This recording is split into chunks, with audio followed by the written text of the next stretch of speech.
One of R. Kelly's victims blasted the convicted sexual predator's 30-year prison sentence on Wednesday as not enough, while another said she was overwhelmed, having never imagined the justice system would pull through for her.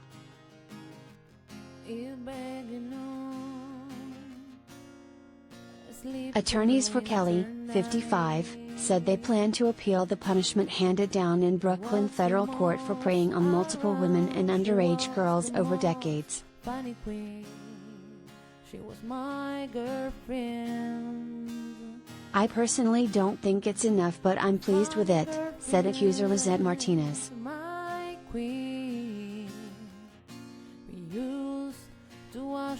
Martinez said she was a girl full of life who dreamed of becoming a singer when she was roped into the disgraced R&B star's orbit and turned into a sex slave.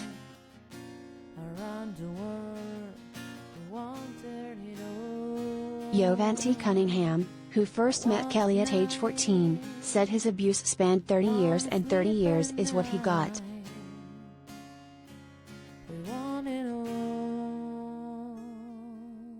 There wasn't a day in my life that I actually believed the judicial system would come through for black and brown girls, Cunningham said outside the courthouse.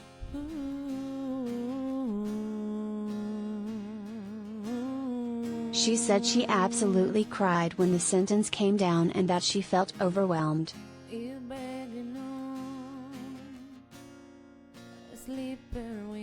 Cunningham, a former Kelly backup dancer, was one of 7 women who shared victim statements before the sentencing.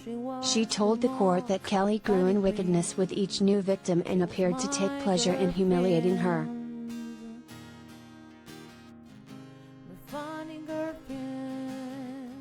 You enjoyed seeing me reach new lows at your command, said Cunningham, who also testified at Kelly's trial under the name Angela. You're shameless, you're disgusting, and you are self-serving.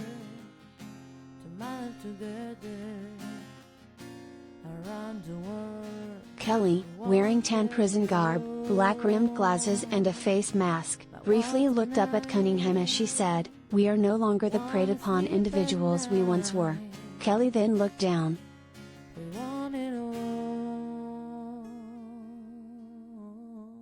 The singer, whose full name is Robert Kelly, has faced multiple lawsuits and charges related to child pornography and sexual misconduct since 1997, even as he ascended to the heights of stardom with his hit I Believe I Can Fly, selling millions of records and winning 3 Grammy Awards.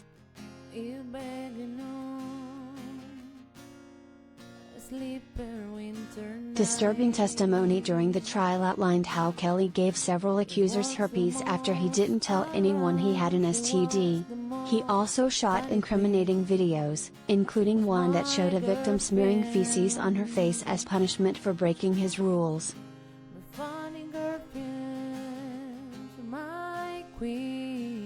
A victim referred to as Jane Doe No. 2 described how the singer would push her to perform oral sex on him, and briefly paused her statement when Kelly started to speak with his attorneys.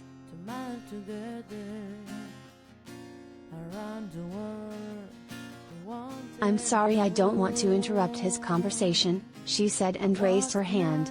Then she continued, "No price is too high to pay for your happiness."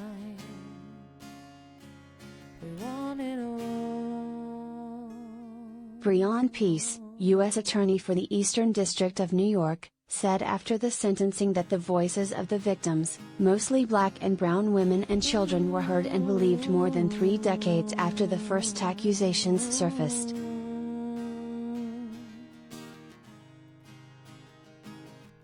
"I hope this sentencing serves as its own testimony that it doesn't matter how powerful, rich or famous your abuser may be, or how small they may make you feel, justice will lead you to the truth," Peace told reporters at a news conference outside the courthouse.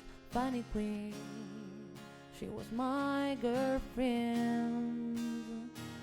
Kelly's attorney Jennifer Bonjean said her client, who didn't deliver a statement at his sentencing hearing, disagrees with the characterizations that have been made about him.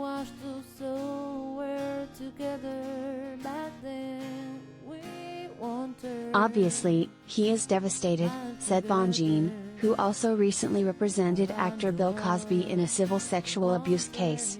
30 years in prison is like a life sentence for him.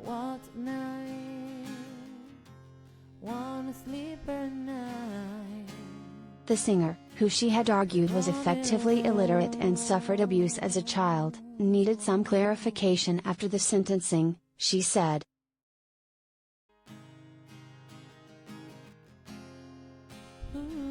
As you all know, Mr. Kelly has some literacy issues. There is a great deal of things that have to be explained a little more slowly, she said.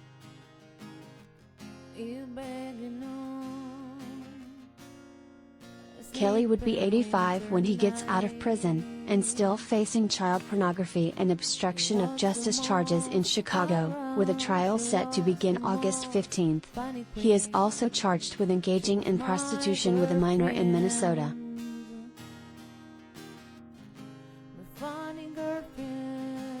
With Postwires. We used to wash those